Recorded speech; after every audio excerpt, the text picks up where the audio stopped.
Good afternoon, and thank you for joining us for today's live call, Weathering the Coronavirus Market Downturn. My name is Darcy O'Brien, and I'm the Chief Marketing Officer at Simon Quick, and I will be moderating today's discussion. First of all, I'd like to thank each and every one of you for joining us today, and I would encourage you to submit your questions. Our goal is to make these calls as interactive as possible, so please don't be shy.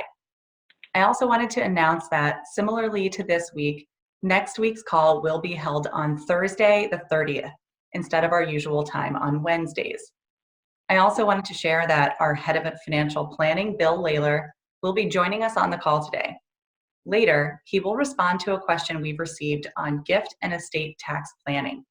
That being said, please feel free to pick his brain on any of the financial planning issues that might be on your mind. On that subject, please note that questions can be submitted through the Q&A function on Zoom.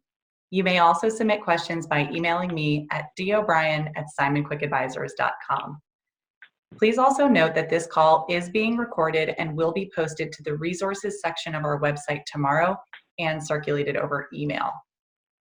Now, before I dive into the questions, please note the following disclaimers. This presentation is for information and discussion purposes only. Please remember that past performance may not be indicative of future results, and there is no guarantee that the concepts and ideas discussed during the presentation will be profitable or prove successful. Now let's introduce our panelists. Today we have with us our Chief Investment Officer and Managing Partner, Chris Moore. Thanks, Darcy. Good to be here. Hi, Chris. Great to have you. We also have our Head of Investment Research, Wayne Yee. Hi, Darcy. Hi, Wayne. And lastly, we have our Head of Financial Planning, Bill Lalor. Thanks, Darcy. Happy to be on. Great to have you, Bill. So I'm going to start with the questions that we received over email, and then we'll dive into the queue and respond to questions in the order in which they were received. Our first question comes in from Ken. What type of investments will hold up well should we enter a deflationary period? I can take that one. Deflationary periods usually benefit bonds, in particular those that are longer dated bonds, longer duration, or even zero coupon bonds. Being that we are in a zero interest rate environment, it's hard to get excited about assets that will do well in a deflationary period, since rates, can only go negative from here.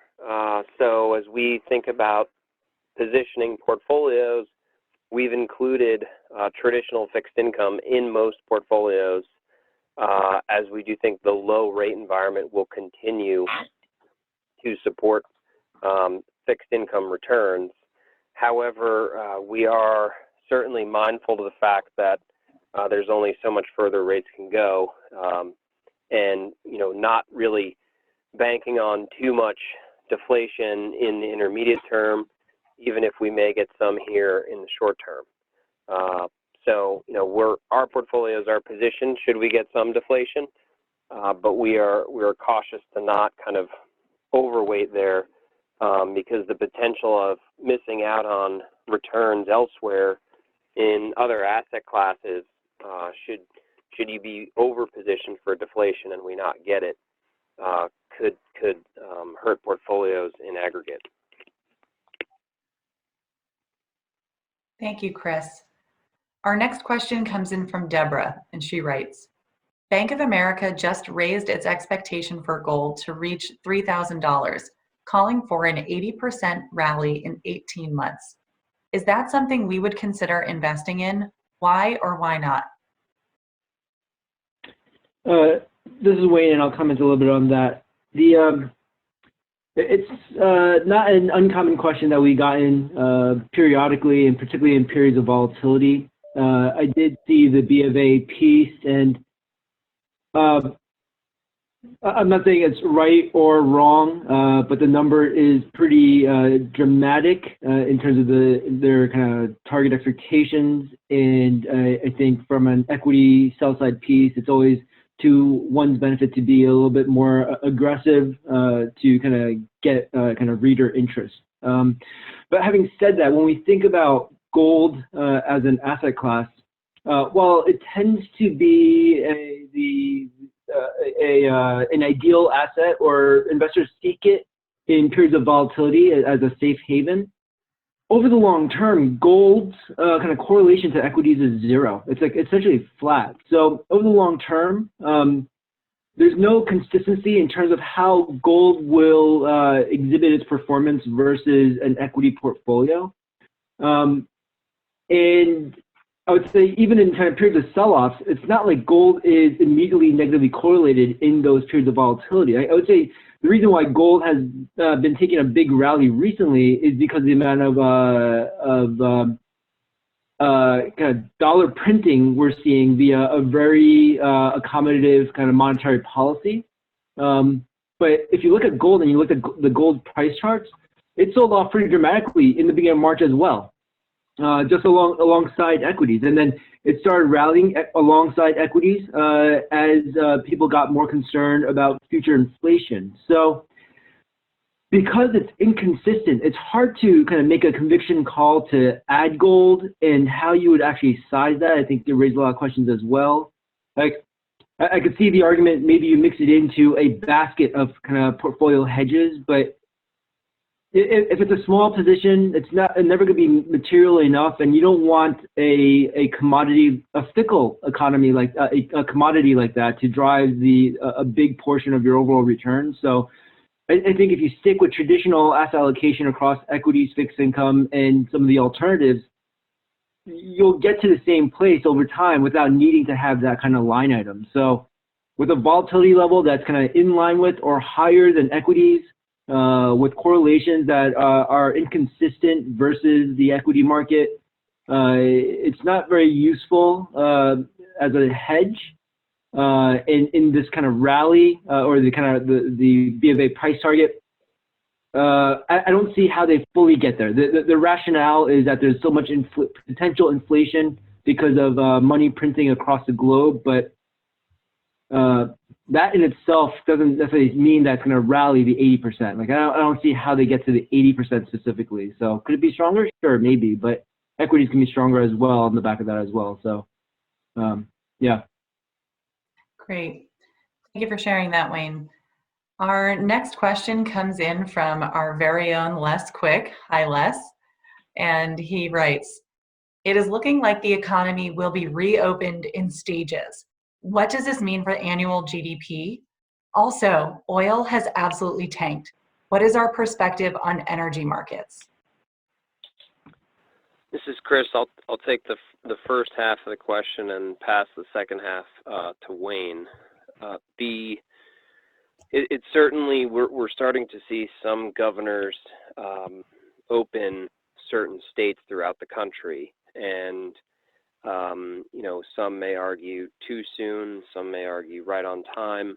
I think the early kind of projections for economic growth, or I should say decline, we're expecting likely a longer period of contraction in GDP, and you know, this will likely help some of the estimates for third and fourth quarter in particular, where some states can come back, you know, on sooner, whereas other states will likely it'll be a longer period of time before they're back up and running, particularly kind of New York and New Jersey that were harder hit than some of the other states across the country. So I think, you know, I haven't necessarily seen in the estimates for second quarter GDP that range from, call it, down 40% to down 20%, a detailed analysis of what the expectations were for certain states going back to work and reopening, and which industries in particular. But the fact that the curve has flattened faster than some of the early predictions is a good thing for GDP and the economy overall. But we are certainly very mindful of the fact that there could very well be a second wave of the virus in the fall, and the impact to some industries and sectors, quite frankly, is still not known yet. We won't see that and appreciate that until, in many cases, some of the second quarter data is released. Some of the earnings calls to date have given us some guidance about potentially how bad certain companies could be impacted. So, it's still too early to tell what will happen with second quarter GDP. I think in short, my answer to the question is the sooner states are up and running, or some states are up and running, the better, certainly for economic growth. I'm not saying for public health purposes, that's really driven by the states and their specific situations. But for the economy, we do need people back to work sooner rather than later. So the more states that feel it is safe to open and bring parts of their economy back, the better it'll be for GDP growth.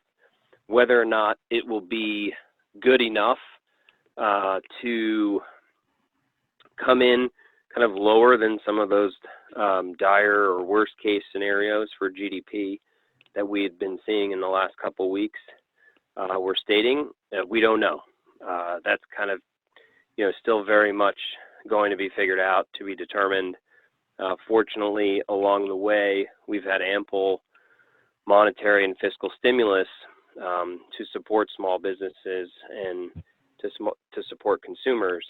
The hope is that things work out better than were projected, and we get through this faster than some were initially thinking we might.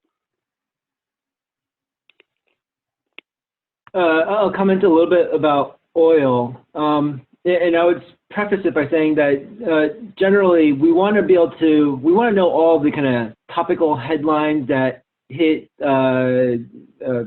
Bloomberg and New York Times and the FT and Wall Street Journal, but we also want to make sure that we understand what's happening behind those headlines as opposed to the just reading the pure headlines itself. So the reason why I comment on that is you look at oil in this past week and hearing about oil dropping below zero, and essentially you could be paid to buy a barrel of oil for $37. So you get $37 to take on a barrel of oil. Like it's fun, and it kind of gives you a lot of fodder to kind of create memes off of. But in actuality, there's a lot more going on under the hood of that. And when you think about oil, the oil pressure has really kind of continued on from the Saudi and Russian kind of pricing and production war that we saw was like late February, early March, that really kind of unfortunately coincided with the shutdown and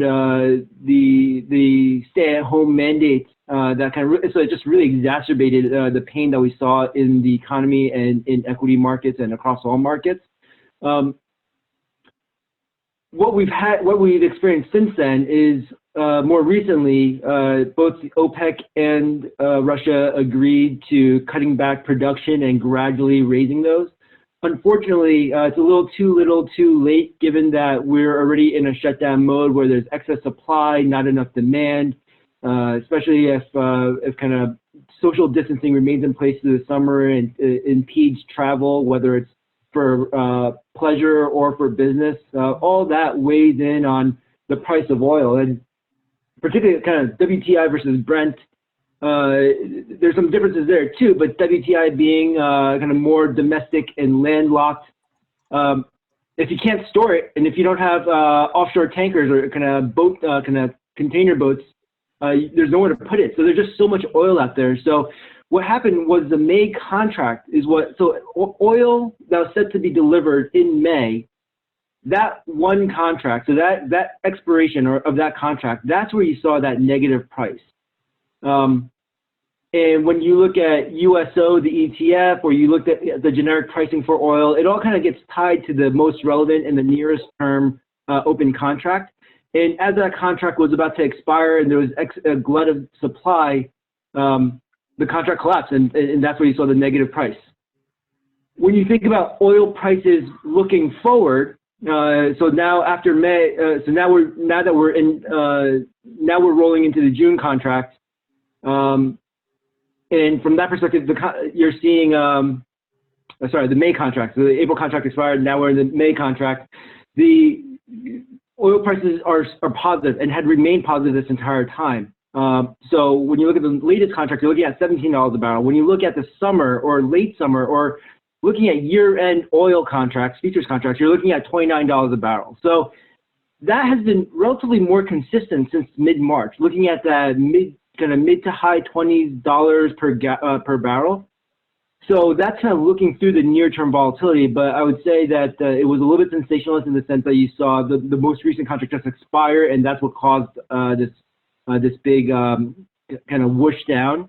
And now you're seeing that roll into the next contract a little bit. So you will still see some downward pressure, but it's not across the board, and you can't wait a couple months to get to get paid to own oil. Another interesting phenomenon here is that even though oil collapsed, energy as a sector has been underperforming dramatically through this downturn. But recently, over this time period, while oil is collapsing, energy companies have actually been rallying a little bit. I mean, some of that might be just kind of buy-in of cyclicals and value stocks, and it might not necessarily be purely fundamentally driven, but you have seen some dislocation between the commodity and the companies that rely on that commodity. And it relates a little bit to the gold question as well. Like, if you want to put a gold trade on, how do you do it? Do you do it through the physical? Do you do it through the ETF? Do you do it through miners? And there's different kind of sensitivities and reactions across the way you want to express some of these commodity trades. So I think that's there's a nuance there that needs to be appreciated when looking to take advantage of potential opportunities out there in commodities. Thank you, Wayne. Appreciate that. The next question on our list comes from Todd, and he writes, how do you think about the equity markets reflecting economic reality? How much of the downturn is built into these markets? I can take that one. I think the equity markets are reflecting stimulus. They are reflecting the response from Treasury and the Fed and the administration to pump liquidity into the economy. I don't think they're reflecting concern for economic weakness to the degree that we could see it, and that's really because we've had support from the Fed and the Treasury. The equity markets are generally, they generally kind of price 6 months in advance of economic data. So, equities will likely at this point, here we are in April, they're looking to kind of October, November for what's happening in the economy, and the expectation that things are going to be a whole lot better at that time. That is dependent on, I think that assumes, quite frankly, a couple things. One of which being if there is a second wave of COVID in the fall, that it is not as impactful on the economy. The markets are assuming that if there is that second wave, there isn't a national or global shutdown in response to it. Should we see a second wave that is as bad or worse than the one we've just seen, that forces social distancing to the degree we just experienced it, that would be a surprise to markets, certainly. The stimulus to date would not be enough likely to cover a second round of weakness in the economy. The second thing that is probably priced into markets currently is the fact that the curve has largely flattened at this point, and some of the states are reopening for business. That has also been priced into the market. If we see kind of economic weakness for the second quarter that's been projected to date, and guidance on a going forward basis from corporations throughout the U.S. is okay, or not awful, you know, markets will probably respond okay to that. You know, fortunately, a lot of the very extreme projections for the economy are kind of widely known at this point, so wouldn't necessarily be a surprise to the markets unless it included another major event in the commodity market or credit markets or somewhere else in the economy that forces kind of a crack that was not expected. You know, that would certainly be negative for markets and a surprise to markets that could cause further downside volatility. Thank you, Chris. I'm going to shift gears here and move into a financial planning question. This one comes in from Lisa. What gift and estate tax planning opportunities have arisen from this crisis? Thanks, Darcy.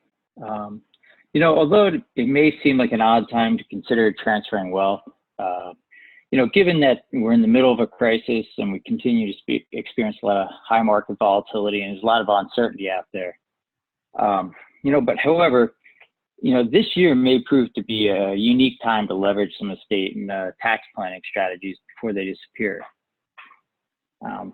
You know, realistically, we need to consider that the CARES Act and other stimulus measures that we've put in place to protect the economy may actually lead to scenarios down the road where income and wealth taxes are increased to pay for them. You know, so if we're looking at strategies to take advantage of it with today's market conditions, you know, we should really focus on strategies that benefit from, you know, current depressed asset prices and low interest rates. You know, often the simplest method is overlooked, and that's direct gifting.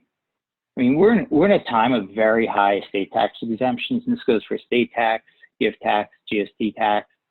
Right now, it's over 11 million for an individual and almost 23 million for a couple.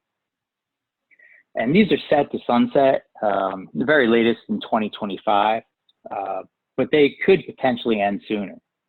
And, you know, I mentioned with the upcoming election, you know, I recommend if you're considering gifts, you know, I would look to make them this year. I mean, now is the time to make an outright gift and take advantage of the current exemption amounts and depressed asset prices. You know, I also recommend that and clients look to take advantage of the annual gift tax exclusion. Currently, it's $15,000 for an individual and $30,000 for a couple.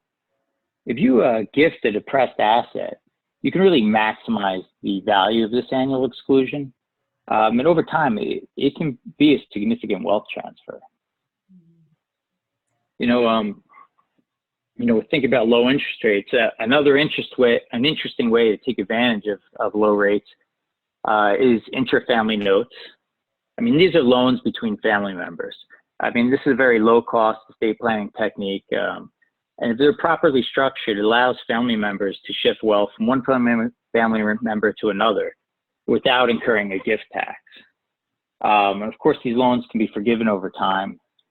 And the IRS also allows family members to charge rates lower than what you would get on the commercial market. And this lower rate is not considered a gift. You know, I also recommend that if families who have intra-family loans outstanding, you may want to consider looking into refinancing them into today's lower rates. And then this would actually help you maximize the amount that can be forgiven every year. You know, and two strategies that really take advantage of, you know, both lower asset prices and lower interest rates are GRATs and CLATs. You know, in a recent planning article we put out, we discussed GRATs in some detail. GRATs, also known as Grantor Retained Annuity Trust. I mean, they're a great tool in a low interest rate environment. Also, when you couple them with low valuations in marketable securities and in closely held business assets, they can be a very effective wealth transfer tool. You know, for a GRAT, the grantor funds the trust with depressed assets and then receives back an annuity plus interest. It's a fairly simple strategy, And a market downturn really creates a great opportunity to fund a GRAT. You know, in order for the GRAT to be successful and transfer wealth, the assets placed into the GRAT must outperform a hurdle or interest rate over the term of the trust. You know, the recent Fed interest rate cuts have reduced this annual hurdle rate for GRATs to 1.2%. I mean, this is a very, you know, beatable hurdle rate over the life of a trust. And by beating this hurdle rate, you transfer all that excess appreciation to the beneficiary. So again, you know, low interest rates combined with low asset prices, you know, make it an opportune time to consider looking at GRATs. I also mentioned CLATs, which are very similar. A CLAT is a charitable lead annuity trust. It's very similar to the GRAT, except that the annuity doesn't go to the grantor. Instead, it goes to a charitable entity for which the grantor would get a tax deduction. You know, for people who make significant charitable gifts, a CLAT's really an excellent way to combine charitable intent with family giving. You know, and if set up correctly, you know, both these strategies really have very little downside. If they don't work and the assets don't outperform, you know, for a GRAT, they're simply pulled back into the grantor's estate, or, you know, for the CLAT, just, you know, less is passed on to the heirs. But again, you know, there's little downside and very inexpensive to set up. You know, a final point I would make, you know, for estate planning is that a crisis like this really reminds us that we need to periodically review our estate plan and make sure it's really still consistent with our goals and objectives. You know, the cause of this crisis also in particular points out the importance of a living will or a healthcare proxy. It's very important to make sure you have a plan in place, and you've also named the right people to make sure your wishes are carried out. You know, and with all these strategies, it's very important to work closely with your advisor and your, you know, estate attorney to make sure they fit into the overall financial plan.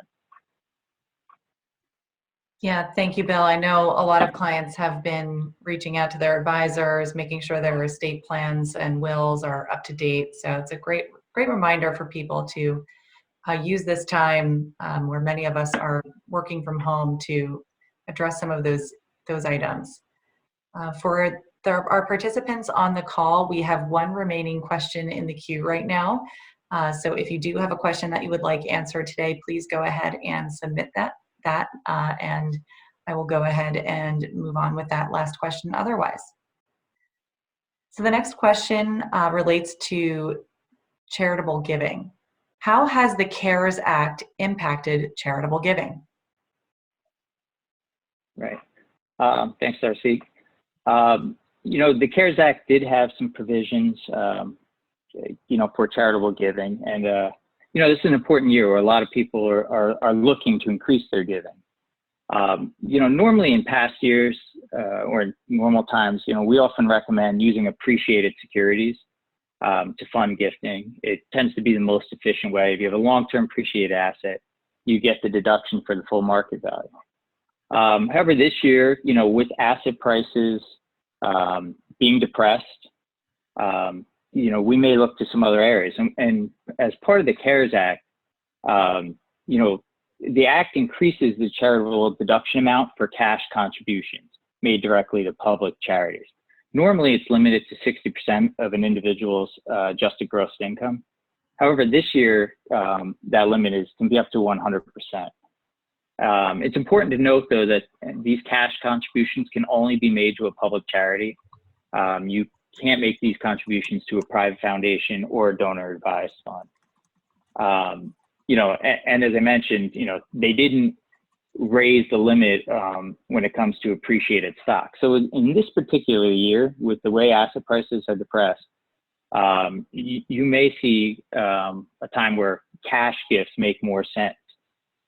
You know, and then there were some, you know, for taxpayers who don't itemize, you know, there were some smaller things where the CARES Act allowed, you know, allowed an above the line deduction for contributions made directly to qualified charities for up to $300 for a taxpayer, or $600 for a married couple in 2020. I would say everybody's situation is very different, and I would work with your advisor and your CPA on this to make sure that your gifting is done as efficiently as possible, because you really want to be able to maximize the benefits. Thank you, Bill. Our next question just came into the queue from James, and he asks, how do you feel about international equity markets versus the US market? I could take that one.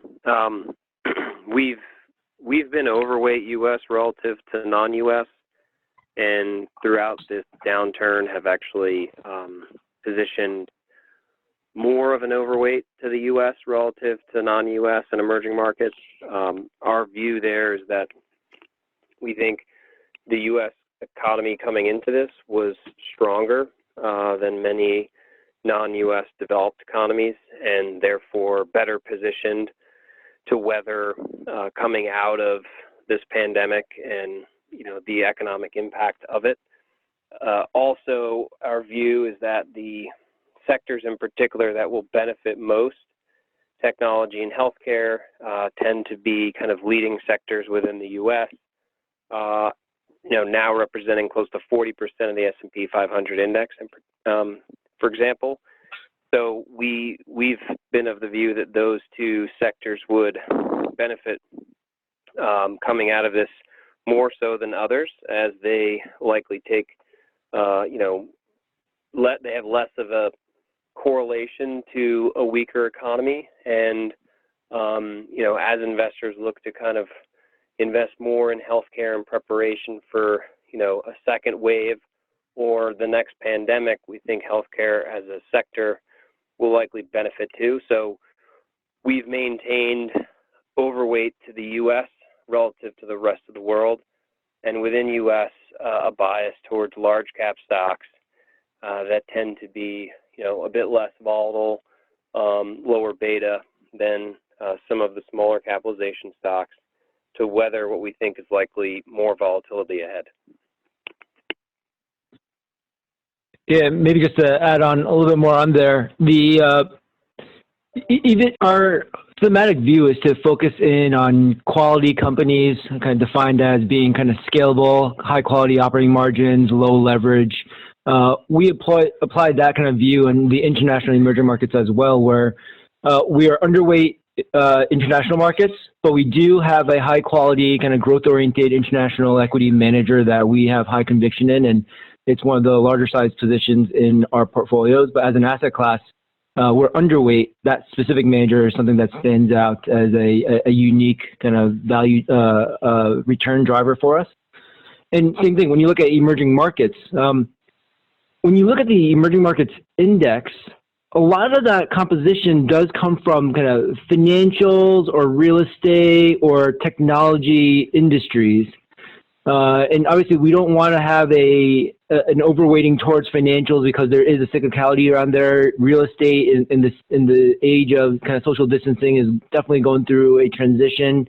And technology, when you think about technology in emerging markets, it's more often than not a manufacturing oriented business as opposed to an internet or cloud based. Now there are some specific individual companies that are cloud based, but when you look at it from an index basis, they're not, or the composition is less so. So same thing in emerging markets, we're underweight there. The one exposure we do have is focused on the rise of the middle class and the consumer, and not so export oriented, because of that concern that if in a weaker economy, there just won't be as much exporting and trade as we've historically experienced. So we get the fact that international EM is cheaper on a valuation basis, but if the growth opportunity is less visible, or looks like it's going to be more of a cyclical story that that exhibits a higher beta, that's probably not the exposure we want. So we've been very kind of surgical in terms of where or which managers we use to express the underweight in those portfolios. Awesome, thank you, Wayne. At this time, there are no remaining questions in the queue.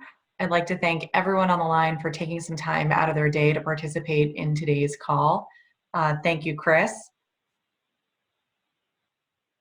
Thank you, Darcy. It was my pleasure. Thank you, Wayne. Thanks, Darcy. And thank you to Bill. Thanks, Darcy. Awesome. For those of you on the line, if you have any additional questions that we were not able to address during the call, please do not hesitate to send them to me at dobrien@simonquickadvisors.com, and we'd be happy to address them offline. Thanks again for joining us, and have a great evening.